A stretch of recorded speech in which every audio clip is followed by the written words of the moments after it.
స్థానిక ఎన్నికలను ఎదుర్కోవడానికి కాంగ్రెస్ పార్టీకి అస్సలు ధైర్యం లేకుండా పోయింది. అందుకే ఇప్పటి వరకు నిర్వహించలేదు. కోర్టు ఆదేశించడంతో ఇప్పుడు మళ్లీ కోర్టు వివాదాల్లోకి నెట్టేందుకు కుట్ర ప్రారంభించేశారు. బీసీలకు 42% రిజర్వేషన్లపై జియో ఇవ్వాలని తెలంగాణ కేబినెట్ సంచలన నిర్ణయం తీసుకుంది.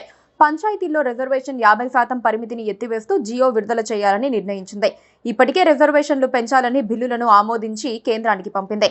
అలాగే ఆర్డినెన్స్ కూడా జారీ చేసి గవర్నర్కు పంపారు. ఈ రెండు బయటకు రాలేదు. ఈ క్రమంలో నేరుగా జీవో జారీ చేయాలనుకోవడంతో అందరూ ఇదేం చేతకానితనమని అనుకోవటం ప్రారంభించారు. చట్టాలు, ఆర్డినెన్స్ ఇంకా ఆమోదం పొందలేదు. వీటిని ఆమోదించి రాజ్యాంగంలోని 9వ షెడ్యూల్లో ఈ రిజర్వేషన్ చట్టాన్ని చేర్చాలని కేంద్రాన్ని కోరింది. ఇది జ్యుడిషియల్ స్క్రూటినీ నుంచి రక్షణ కల్పిస్తుందని భావించింది. అయితే కేంద్రం ఈ విషయాన్ని పట్టించుకోవటం లేదు. అందుకే రేవంత్ రెడ్డి ఢిల్లీలో ధర్నా చేశారు. ప్రధానిగా మోదీని దించేసి రాహుల్ను గెలిపించుకుని బీసీలకు రిజర్వేషన్లు ఇస్తామని ప్రకటించారు.